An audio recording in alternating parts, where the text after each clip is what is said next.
Good morning, ladies and gentlemen, and welcome to this IRR briefing discussion today.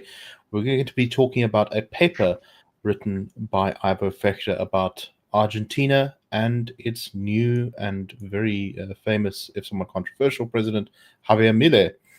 So anyone who knows anything about the history of Argentina will know that it is a country which has been plagued for a very long time by misgovernance. There was a time in the early 20th century when Argentina was a flourishing and fairly wealthy society, one of the wealthiest in South America. But since then, it has been plagued by successive governments that have led the country from sort of one crisis to the next. Its economy has almost been described as a kind of separate category of country by some analysts who talk about it as like sort of perpetually in crisis. And it's against this background of many years of dysfunction that the country elected the eccentric and somewhat fascinating character of Javier Milei to leadership of the country. Now, he's someone who I was very sympathetic to a lot of his views on free markets and that kind of thing. But when he came to power, I was somewhat skeptical. I thought, is this guy talk, or is he someone who actually is going to be able to implement the things that he's promised to do? Is he going to be a real effective political operator, or is he simply going to drive the country further into crisis? Well, it's now been a while since he was elected president in December of 2023. And Ivo has written about his economic reforms and what they can teach us in South Africa. So Ivo, thank you very much. Please, the floor is yours. Tell us about the paper you've written. Good morning, Bearded Goodwick. Yes, I was also skeptical, like you. You probably are a fairly regular reader of mine, and you'll know that I'm a quite an idealistic free marketeer. I used to call myself a libertarian until I think that term got a bit tarnished by the number of libertarians that have been following Trump lately. So I call myself a classical liberal, but I'm a follower of Hayek. I've read Mises, I've read Rothbard.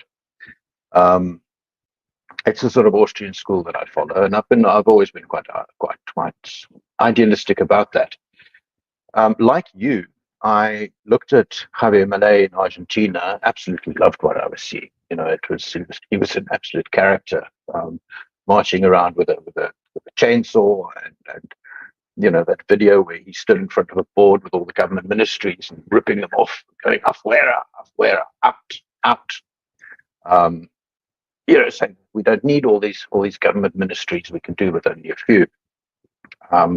This was great, but I was also skeptical, just like you. I thought, I've also got a bit of a pragmatic streak in that while I do want free market reforms, and I do believe that free markets offer the best opportunities for growth and prosperity and reducing poverty and creating jobs and all of that good stuff, I also fear upsetting the apple cart too much.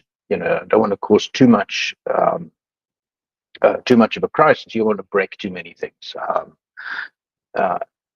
A good example of that, I think, is what Elon Musk was doing with DOE, which is the Department of Government Efficiency, where he did break a lot of things rather than actually cutting costs. So I was skeptical. I thought Milei would probably, like he said himself, he would cause a lot of harm, could cause a lot of pain.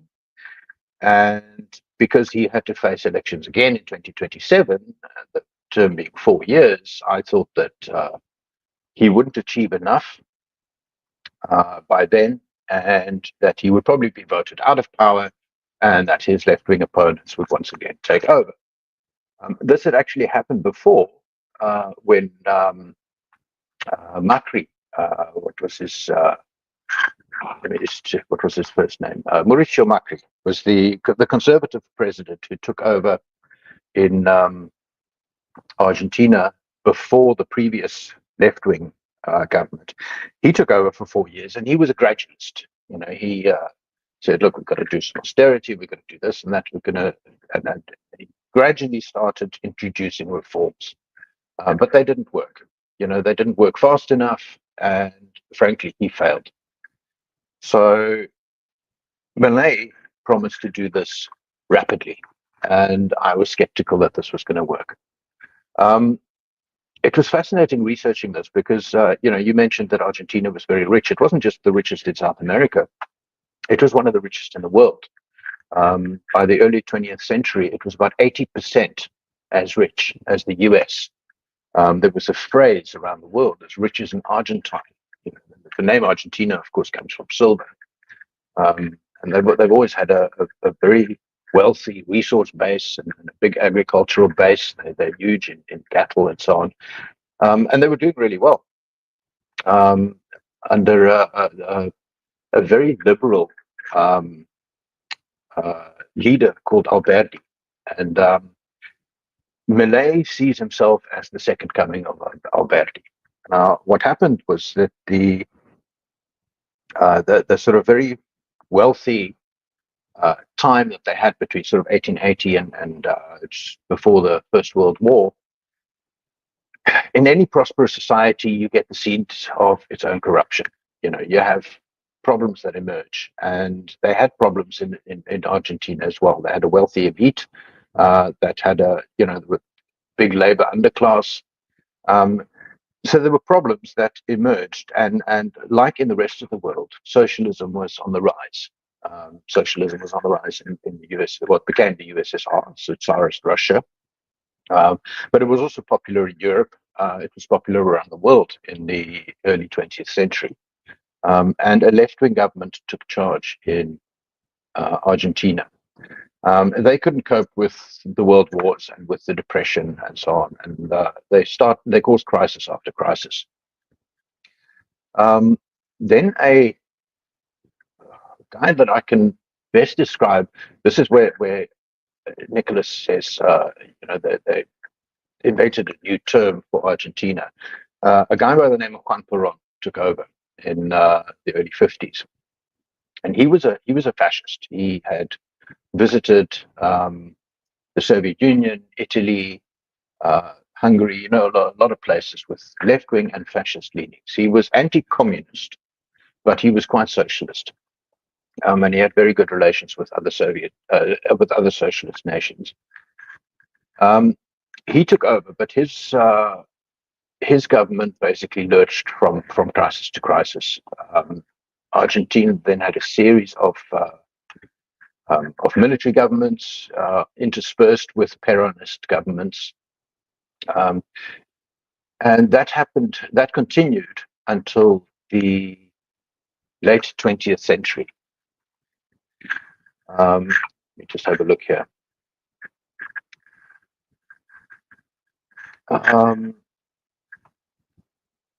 There was initially some success in the late 19th century under Carlos Menem,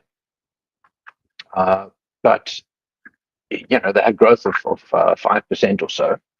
But they also had rising public debt, and that debt was denominated in dollars, and their currency was pegged on a currency board system.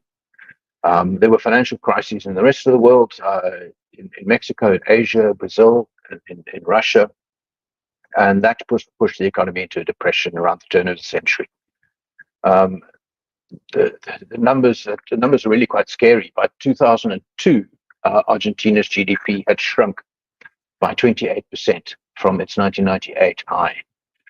Imagine losing almost a third of your economic output in only 4 years. GDP per capita collapsed to levels last seen 12 years earlier. Argentina defaulted on sovereign bonds. It wasn't the first time to do it. It was the first time in the 21st century.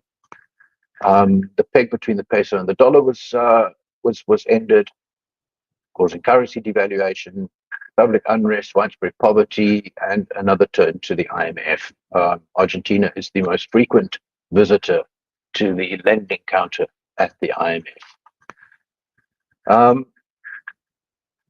This, of course, threw the governments into crisis again. And there were a series of caretaker governments, and that led to the election eventually of a provincial governor by the name of Nestor Kirchner.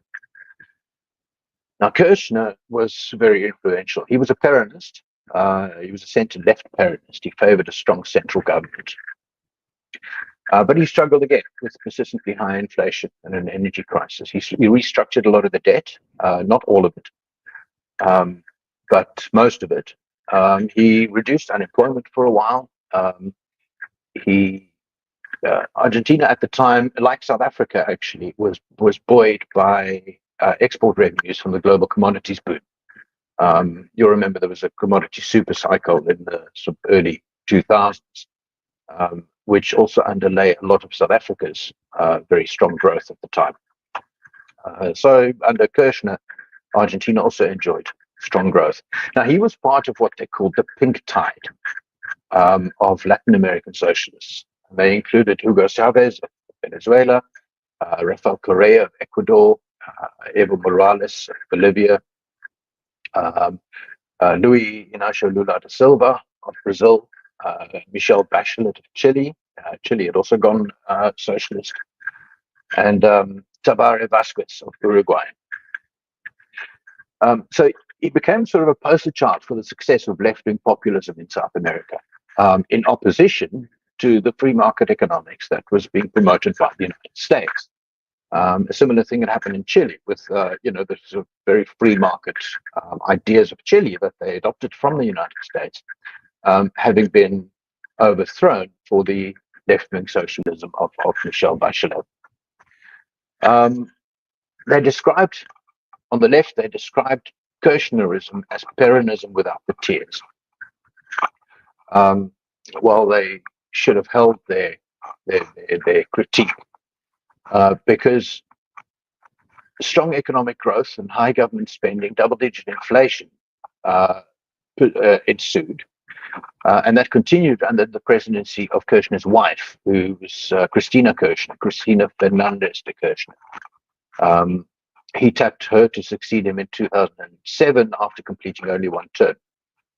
She entered into another debt restructuring pact. Still, there was some debt that wasn't under deferred repayment arrangements. But the headline numbers look good. Growth was great, 6%. Unemployment declined to 7%. Public debt to GDP ratio was down to below 40%. But all of those numbers were bought and paid for by inflation. It was effectively they were printing money. And this is the problem with a lot of economic policy. It looks easy to just reduce interest rates and go and print money, pump money into the system to stimulate the economy. And it looks like it does stimulate the economy. Stock markets rise, GDP numbers rise. As government spending rises, GDP rises because government spending is counted in GDP. So the headline numbers look great, but you pay for it with inflation. Now, still at the time, the socialists, German sociologist Heinz Dietrich called this the socialism of the 21st century. They'd learned the lessons from the failures of 20th century socialism, and this was now a new era of socialism. It was, instead of human planners in a planned economy, they would have computers and networks, and they call it the cybernetic principle. That the planning, the economic planning problem, which economists like Mises and Hayek had identified years earlier, could be solved simply by throwing compute power at it. It couldn't, of course, and it as always, socialism leads to brutal authoritarianism. They didn't reject the labor theory of value. They had this idea that every hour of labor is equal in value to every other hour of labor. So if you were a nuclear scientist, your hour was as valuable as an hour worked by a ditch digger. It's absurd, of course, but this was the belief then, and the good headline numbers supported these socialists. But the party couldn't be sustained. Growth stagnated. Eventually, GDP per capita began to decline. Price and export controls couldn't constrain inflation, which peaked about 40% in 2014. There were creditors who hadn't accepted the restructuring deals. Scandal broke out. Fernandez de Kirchner was accused of having covered up Iranian involvement in a bombing in 1994. She was also accused of falsifying inflation numbers. So the upshot was that we were dealing with yet another stagnating, corrupt, left-leaning socialist sort of government in Argentina. Then Mauricio Macri came around. He was the first pro-market president that they had in 16 years. But as I said before, he was, although he promised, to achieve a zero poverty rate, tame inflation, and crack down on corruption and all of that, he moved very slowly. He was a gradualist. He didn't have majorities in the houses of Congress. He felt that more radical reforms, which were needed, would be blocked in the legislature. So, and he didn't want to be seen as a conventional right-winger. So he tried to build widespread support for significant economic reforms. And they just didn't come. He aimed for higher growth. He did succeed in halting and reversing high government spending. But in the end, the economic pain was there. The economic pain of reform was there, but the results weren't. Economic growth oscillated between positive and negative. Inflation remained high. GDP per capita continued to decline. As austerity bit prices for electricity, water, transportation went through the roof, and it's a big political issue in Argentina. And by 2018, which was 3 years into his term, investors had really seen enough. There was a slow pace of reform, and conflicting policies sparked a run on the peso, and that stoked further inflation and caused a precipitous depreciation, which is always painful to people who earn money and save money in a domestic currency like the peso. So he had to go to the IMF for another bailout. This was Argentina's 22nd bailout and the largest it had ever taken from the IMF, $57 billion. Argentinians, of course, were not amused. They believed that the austerity measures attendant upon IMF loans were actually the cause of the economic collapse, and then the defaults that happened around the turn of the century that I mentioned before. So Macri's credibility was basically in tatters. Argentinians were not ready to pay the economic price of reform. They were nostalgic for generous government spending of the past. So what did they do? They voted in yet another socialist, a guy called Alberto Fernandez, no relation to Cristina Fernandez de Kirchner, although she was a vice president in his administration. So they returned to left-wing populism. Peronism was back. But this time there was no commodity supercycle to buoy the GDP numbers. This time they had to govern under an emergency law. They imposed a wealth tax on the assets of Argentinians. If those assets were held abroad, the tax would be steeper. And the tax would apply to anyone with over 3 million Argentine pesos, which is about $50,000 or about R1 million in assets, which is not really all that much. It would ramp up to 1.25% of assets over 18 million pesos, which is $300,000. If the assets were held offshore, there would be another percentage point added to the tax. The COVID didn't do them any favors, of course, the pandemic. Argentina imposed one of the longest, like South Africa, one of the longest and harshest lockdowns in the world, lasting 230 days. It caused a 10% contraction in GDP. And in May of 2020, a couple of months after the pandemic hit, Argentina defaulted on its debt for the third time this century, and the ninth time overall.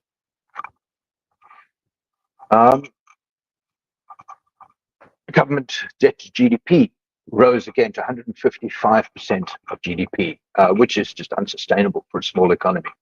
Poverty remained widespread. It did bounce back. The economy did bounce back in 2021, but by 2023, we saw yet another contraction. Inflation spiraled out of control and reached 135% in 2023. So, meanwhile, Fernandes de Kirchner, the chickens were coming home to roost, and she was convicted of corruption in what's called the Vialidad corruption case, the transport corruption case, in which she was accused of misappropriating $1 billion from the fiscus, and she was sentenced to prison. That case is still under appeal. She probably will not serve time in prison. But she said that she wouldn't be running for president again. So this set the stage eventually for the election of Javier Milei. It looked unlikely that he would be elected. There were really three candidates in the running: Sergio Massa, who served under Fernandes.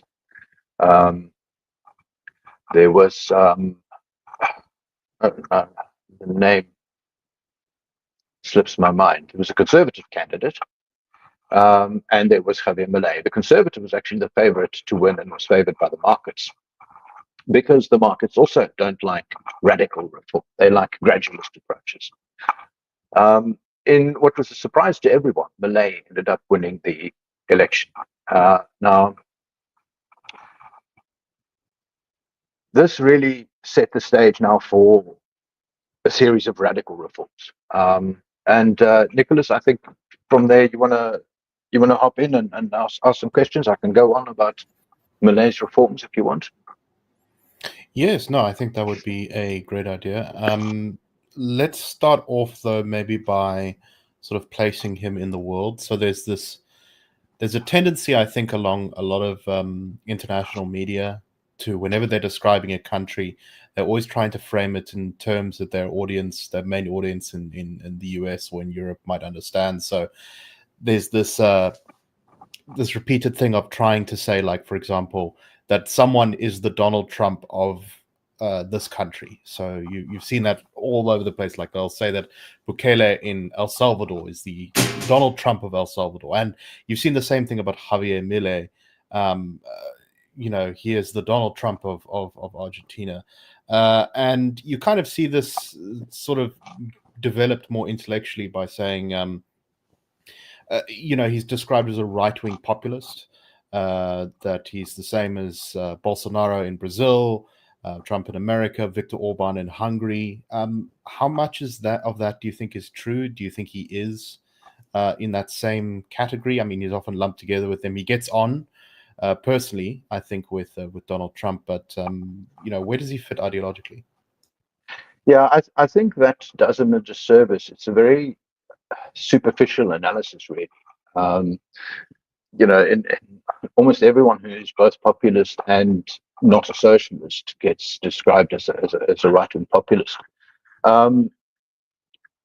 He shares some characteristics with people like Trump and Bolsonaro and the right-wing populists of Europe. Among them is that he detests workers, and he detests left-wing ideology. So, he shares that with them. But unlike any of these other characters, Javier Milei is an actual economist. Right? He studied economics. He's got 2 master's degrees. He taught economics, macroeconomics, and microeconomics for 20 years. He was also a working economist. at major private institutions, as well as being an advisor to the Argentinian government, as well as in several international bodies. So this guy has an economics CV that is really very, very respectable, and frankly, that you don't see anywhere else in the world. He's an Austrian economist. Right? He formed his ideas on free markets when he read Rothbard, Man, Economy, and State. Now, Rothbard is an anarchist who basically says that there is no purpose for a government, and anything the government does is by default. It does by force and is unjust. Now, that's, of course, a very radical view.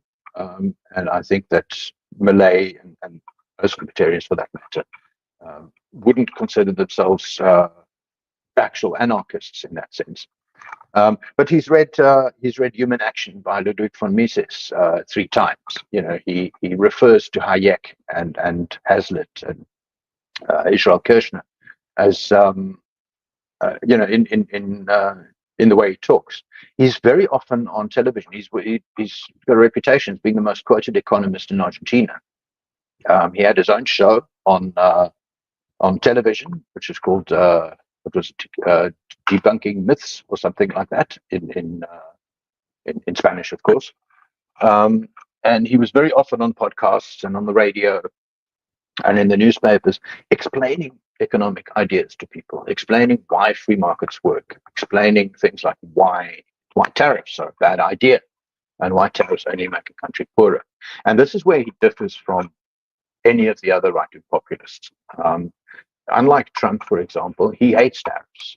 Milei is a real free marketeer. He believes in free trade. He believes in free immigration. He doesn't have a problem with immigrants in this country, and he welcomes them. He believes that they bring economic benefits to a country. So on some very fundamental economic points, he differs with the right-wing populists, the other right-wing populists. And his background also, he's the only one who's an economist. The others all have a background either in the military, like Bolsonaro, or as lawyers, like most of the right-wing populists in Europe. I mean, Trump has an undergraduate economics degree, nominally speaking. He appears to have forgotten much of what he's learned in that economics degree. But he's spent his life basically as a real estate salesman. Dealing with very big real estate, perhaps, but still, he's never been a working economist. He's never been an economics teacher either, which Milei is, and I think that sets him apart. I would actually call him a radical centrist more than a right-wing populist. I think that does him a lot more justice. He believes in freedom, both in social freedom and in economic freedom, and that's certainly a distinction. It would be a mistake to pigeonhole him with other right-wing populists. His is a far more interesting and substantial mind. He looks like a madman, and he talks like a madman. But there's a lot of very, very deep thought underlying what he says and what he does, and I really appreciate that about Milei. So I think a lot of South Africans are, they kind of tend to view South Africa as sort of an exceptional case. They'll say we've got a different history from a place like Argentina. Thankfully, we've never had like long periods of military rule like Argentina has had. Our economy is different. We have many, we come from a different sort of cultural mix of African heritage, Dutch heritage, English heritage. Whereas Argentina is firmly placed within the sort of Hispanic, Spanish-speaking world. Why are the lessons and policies of Milei applicable to South Africa? Why, what similarities are there between what he was trying to do there and what might work in South Africa? I think probably the most important one. I've just lost my document here. Hold on a second. I think the most important thing is that, like Argentina, South Africa is a highly unequal society. It had high structural unemployment. So do we. It has a large informal sector. So does South Africa. It has had a left-wing government. So does South Africa. There's a lot of systemic corruption. High poverty rates despite high government spending, unsustainable debt, stagnant economic growth, a tax burden that chases capital out of the country. If you describe the Argentinian economy in those terms, this is the Argentinian economy of 2023, pre-Milei. You might as well be talking about South Africa. There are great differences. Of course, South Africa is unique in many ways. Argentina doesn't have the history of racial discrimination that South Africa has, for example, and that is a very important part of our political environment and the economic policies that follow from that. But on the whole, it really was very similar to South Africa, a stagnant, corrupt, left-leaning country that frankly wasn't going anywhere and that couldn't support its debt. The one thing South Africa's got going for it is that we don't suffer high inflation. At least our official inflation rate isn't very high. We can have a discussion about whether I believe the official inflation rate, but that's, I think, for another day. But there really are great similarities. And this is why looking at Milei is quite interesting, and looking at his reforms is quite interesting, because I think there are lessons in there for South Africa.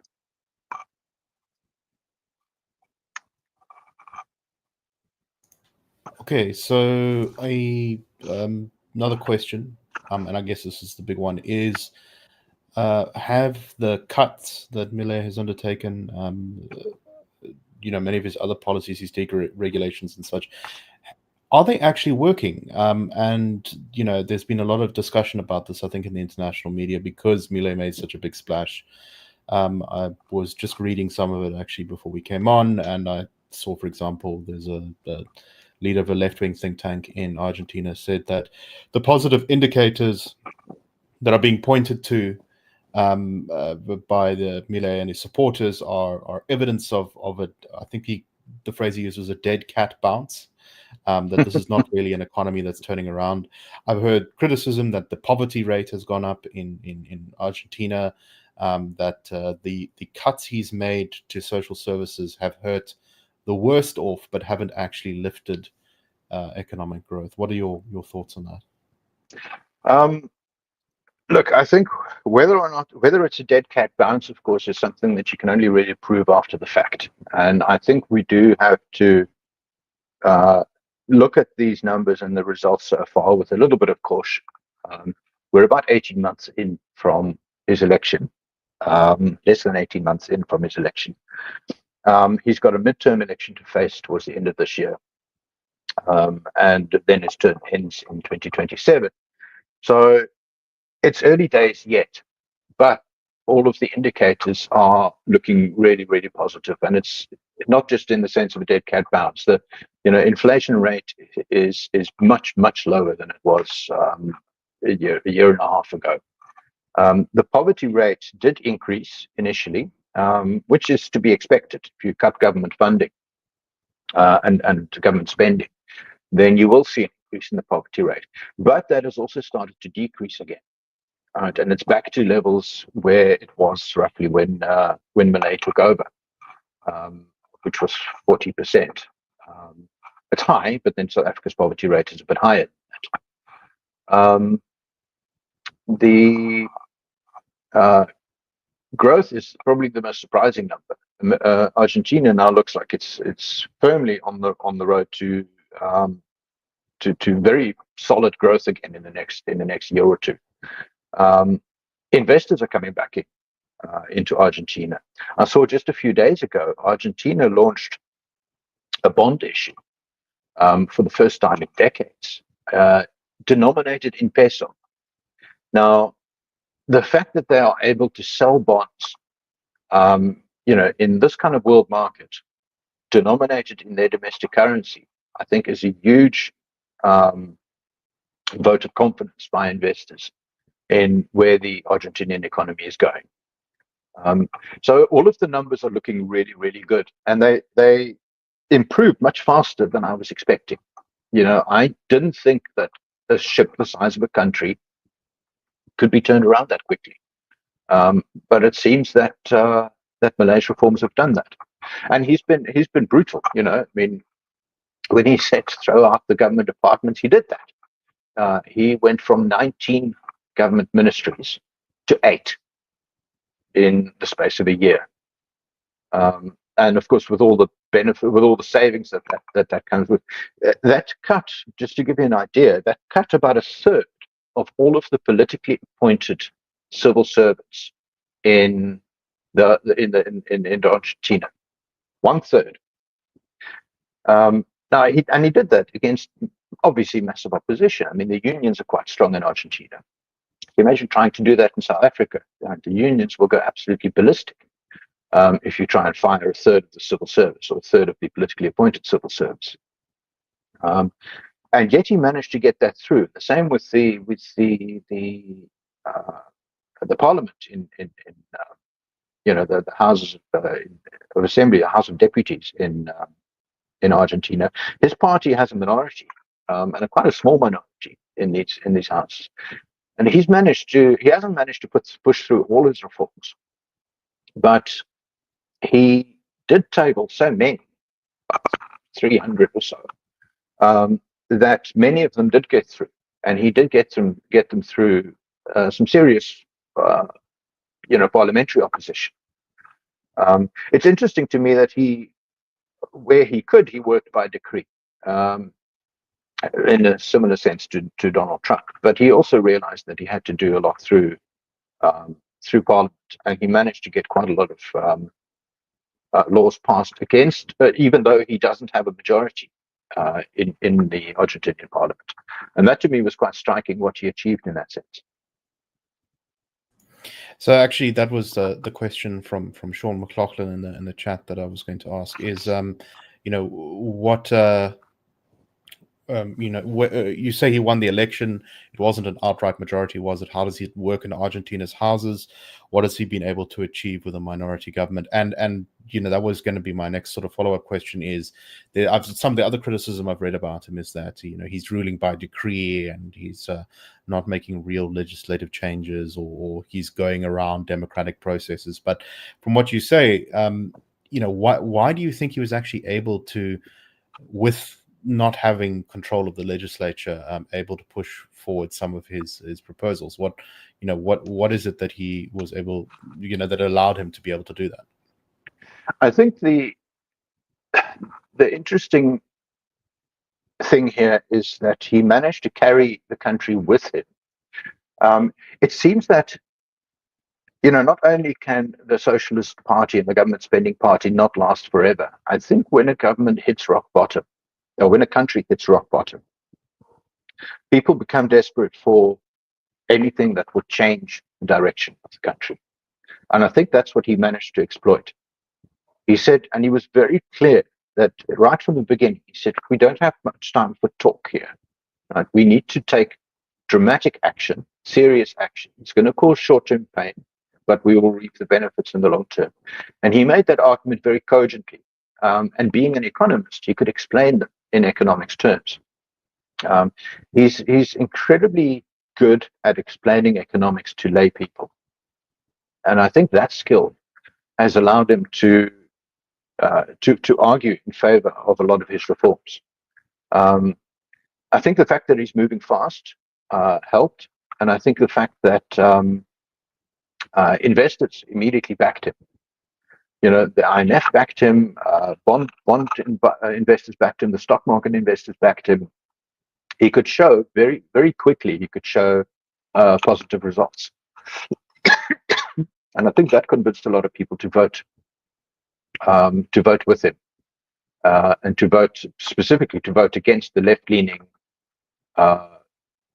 members of Congress that hadn't, that had delivered the poor economy under the previous regime. So there's a question here from Chris Endres, and you've sort of touched on this already, but maybe you could expand on it. What has been the extent of the social costs and political blowback from the effects of his reform attempts? There have been there has been blowback. There've been protests, and some of them have been quite violent and have been difficult to deal with. So it hasn't all been pretty.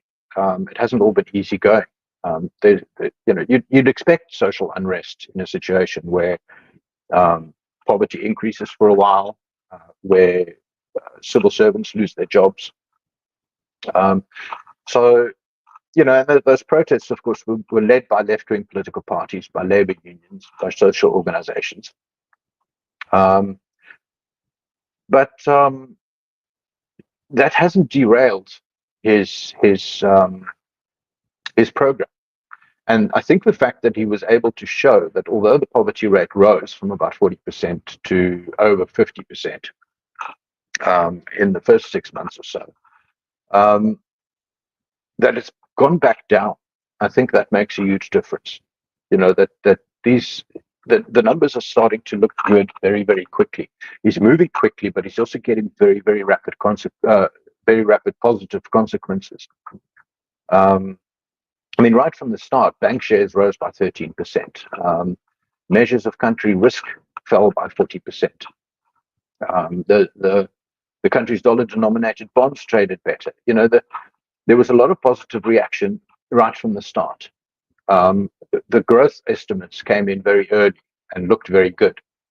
So all of that, I think, made it possible for him to push through the reforms that were necessary. And so far, the consequences have been very, very encouraging. So there's a question here from Stuart Pennington. Please summarize his major reforms and did he do anything in education? And I think if I can just sort of add to that, if you were to, obviously you've written about it in the paper, but if you were to kind of boil down what you think was the key here and what other things you might have done outside of the realm of economics. Well, initially, he was going to abolish the education department. He hasn't done that, and I'm not sure how much he's actually done in education. But among the things that he has done that I think are interesting, he abolished rent control laws, for example. Rent control laws are famous, are used around the world. But it prohibited landlords, even in a very inflationary environment, from raising rents more than once a year. It prevented them from evicting non-paying tenants. So the consequences of these laws were, unaffordable rents, were housing shortages, a misallocation of housing, and housing stock decay because landlords didn't have the money or the incentive to invest in their properties. So that was that he overturned. He repealed rules that would prevent the privatization of public companies. And he started the process of privatization for most government-owned companies. He didn't abolish the central bank. He didn't dollarize the economy, mostly because Argentina didn't have the dollar reserves to do that. So even if he wanted to, he couldn't do that. He still wants to do that. So we'll see in a few years' time if he manages to do that. But those are some of his promises that he couldn't deliver on. He abolished industrial policy plans. I think that that is quite important and also quite relevant to South Africa, which has industrial policy plans everywhere. These government master plans for this industry and that industry. These plans provide preferential tax treatment and other incentives for particular industries in particular locations. And he said, look, it's none of the government's business to support particular industries in particular locations. Government either supports all business or it supports no business, but it shouldn't be picking winners.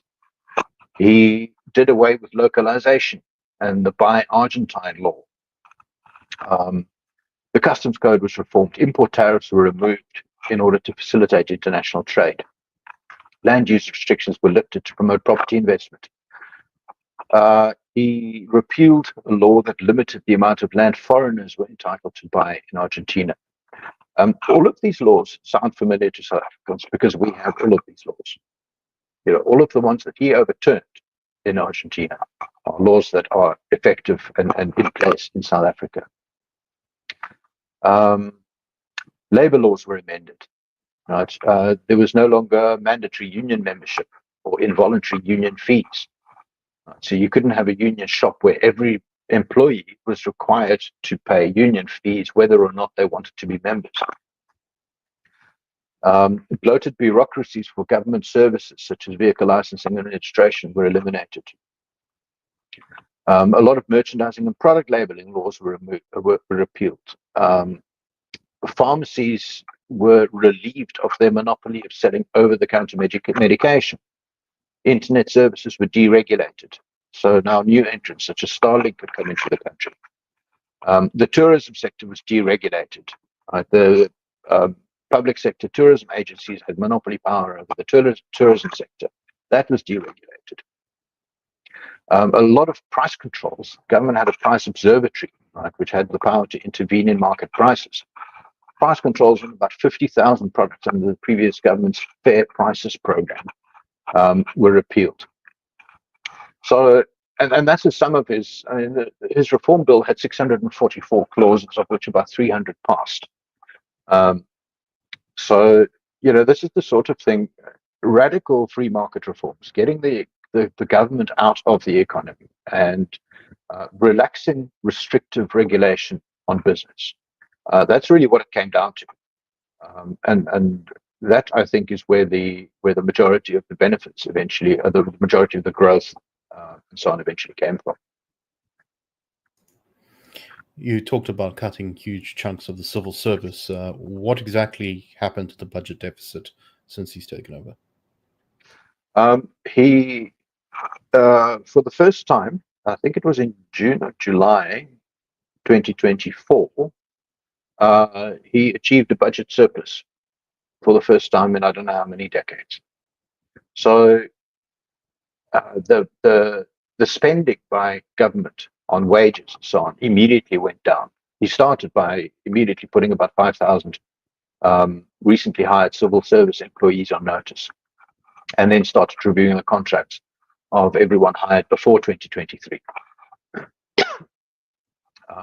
So a lot of those cuts immediately showed up in the budget, and immediately gave Argentina a budget surplus, which means he could start getting Argentina's debt under control. There's a direct relationship between running budget deficits and the amount of debt that a government has to take on. If you run a deficit, you have to borrow. So immediately there's a turnaround there. Argentina stopped borrowing more. Argentina's running a budget surplus now. So again, the results show very, very quickly. So a question here about its relation to South Africa from Paul Hoffman. Given that about 40% of South African voters abstained in 2024 in South Africa, is there any scope for radical centrism in South Africa? Who would lead this grouping? Would missing voters be incentivized to vote? Do we have our own Milei waiting in the wings? That is an excellent question. I wouldn't know who that person might be. Any of the candidates, the potential candidates, I have certain problems with. You could look at someone like Gayton McKenzie, for example. He is much more of a right-wing populist in the traditional sense. He's anti-immigration. He's probably pro-tariff. He's much more in the Trumpian vein than a Milei. Quite a few years ago now, I had very high hopes for Herman Mashaba. He'd come out of the Free Market Foundation. He was a director there. And I thought, well, he's a businessman with free market instincts, and he could possibly be a figure like Milei eventually turned out to be. He sorely disappointed me on a number of grounds. His main political aim now seems to be to annoy the DA rather than achieve free market reforms anywhere. And he's also turned into quite the anti-immigrant xenophobe. So I don't know who would be the person to do that. But I do think, and I think this is a lesson we can learn from Argentina, is that Well, the party cannot last forever. Eventually, people are going to be so tired of economic underperformance in South Africa that they will be willing to vote for someone who promises radical change, radical economic change. Where that person's going to come from, I don't know. Who that person could be, I'm not sure. But I do think that someone could step up and actually play that kind of role. Another lesson that we need to learn from that is change needs to happen fast. This is probably the most surprising thing that I found with Milei, but it makes a lot of sense. You don't have, in South Africa, we've got 5-year political terms. You have to make your changes within those 5 years.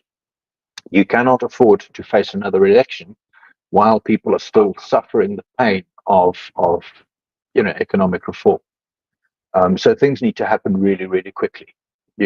Yes, there will be pain, but that pain needs to be over quickly.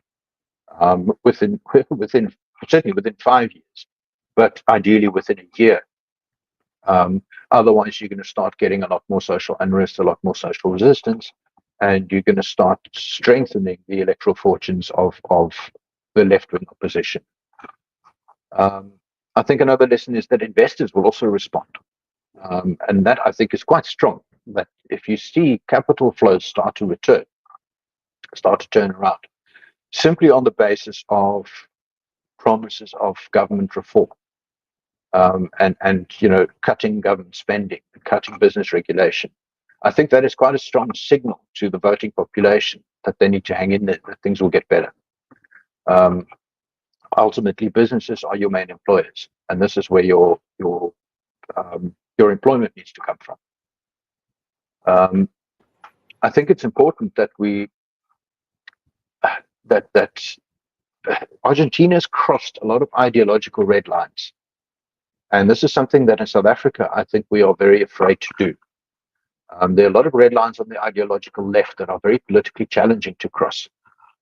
In South Africa, for example, we've got social grant payments to almost 20 million people, and they're sacrosanct. Now, Milei said, look, he's not going to cut those immediately. He knew he couldn't. But he will let inflation erode them over time. So that gives him time to build up an economy that starts employing more people, that starts dealing with poverty in a much more free market way, and a much more growth-oriented way. So that the need to be dependent on government handouts becomes less over time. And this is something that South Africa would need to think about, and we need to think about a way to actually sell that to the voting population, which is difficult. In South Africa, civil service jobs and salaries appear to be untouchable. That red line has to be crossed. The civil service is going to hurt, but there need to be wage freezes or wage cuts. There certainly need to be staff cuts in the civil service. The promise of free tertiary education in South Africa will be very hard to retract. Unions have extraordinary powers in South Africa, some of which are frankly incompatible with a free market economy.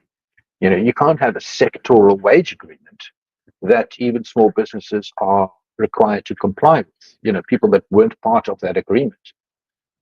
If you have a wage agreement, fine, let it stand only for the people who actually agreed to that agreement. You can't have a contract apply to people who never agreed to that. And these are incredible drags on South Africa's economic growth, but they're also incredibly hard red lines to cross. And some of them are uncrossable. Milei discovered that too. So he had to compromise on a lot of them. But he was also fearless. He did cut social spending and pensions. He fired civil servants, even though he knew this would lead to protests. And he wasn't afraid to deal forcefully with the consequences when they boiled over into the streets. He had to keep order, and he did. So, I think it comes back to the sort of person that Milei is. I don't know who could do that in South Africa, but that he spends a lot of time on television, on radio, on social media, explaining basic economics, explaining the principles of a free market economy, explaining how this eventually is going to to pay off for ordinary Argentinians. And I think that's the key difference here. He's a unique character in the world. There is no one else like him at a leadership level, at a world leadership level. So yeah, whether we have someone like that in South Africa or could have someone, I don't know. I hope we do. But if we do, I think they can learn a lot of lessons from how Milei approached it. I think there's something a lot in there. Politics is often, I think, particularly in South Africa, there's a lot of talking at people. And truly successful politicians who kind of break through often are very good at making people feel like they're traveling along the path with them. And I think, as you say, Milei was good at that, has been good at that so far, is that he's good at convincing voters that this is what I'm doing, this is why I'm doing it. And that sort of treating people like adults, explaining things clearly is actually very powerful in politics. And I do think perhaps we need more of that in South Africa. That's an important point. And the problem is that can go wrong so often. You see that with a lot of the Make America Great Again supporters. They absolutely believe all of the talking points that come out of that movement. Trump is very good at taking those people along. These people are incredibly defensive of everything he does, no matter how extreme or idiotic. Where Milei differs is that his populism, I don't think, was born from a desire for raw political power. He's not like the typical right-wing populist. He didn't lay blame on immigrants. He didn't, bash out groups and said, "Oh, this is all because of trans people or gay people or non-Catholics or whatever out group you could think of." He expressed some socially conservative views, I think, that struck a chord with what is actually still a very Catholic country. And there was a bit of culture war rhetoric against wokeness and so on. But he always kept the ideological principles of individual liberty, free markets, and small and efficient, incorruptible government in mind. And I think that is the concept that he sold to his followers, to his believers, and ultimately to the Argentinian population. And that's what makes him so unique. All right. I think we are very close to being out of time today. Do you have any final parting thoughts before we close up for today? I think, I really enjoyed writing this paper because it really allowed me to dig into a lot of the economic beliefs and the classical liberal beliefs that I've held for a very long time. I think that Javier Milei, and this is important for South Africa and the world, is demonstrating that principled free market policies can work, that they do work, and that they can work quickly. Libertarian politics is often painted as fringe economics. It's often dismissed as sort of nice in theory, but infeasible in practice. A lot of countries, when you talk about libertarian politics, you say, "Oh, no country has tried libertarian economics and succeeded." Is what critics will say. And that's mostly true. Libertarian economics, it's not something that's been tried in many countries before, in many ways. But it also misses the more nuanced point, I think, that shows up in research such as the Fraser Institute's Economic Freedom of the World report, which shows that economic freedom is a matter of degree. Benefits such as prosperity and lack of poverty, they're correlated to the degree to which an economy is free from government control and interference. So yes, it's true that no countries have an explicit libertarian government in power until Argentina now. No country has ever tried to reform a stagnant socialist basket case into a thriving free market economy through these kind of rapid, painful libertarian reforms until now. Look, Argentina is not out of the woods, and Milei's got a long way to go. But he may not survive politically, who knows? But he has demonstrated that positive results can be obtained surprisingly quickly by means of a principled turn to small government, individual liberty, and free markets. And that's, I think, the lesson that we can take from that. Okay. Well, thank you very much for your time today, Ivo. If you would like to read the full report, you can go to irr.org.za/reports, occasional reports. It's called Lessons for South Africa from Argentina's Radical Economic Reforms. And I highly recommend you go and check it out. Thank you very much, everyone. And we will see you all soon at the IRR. Cheers.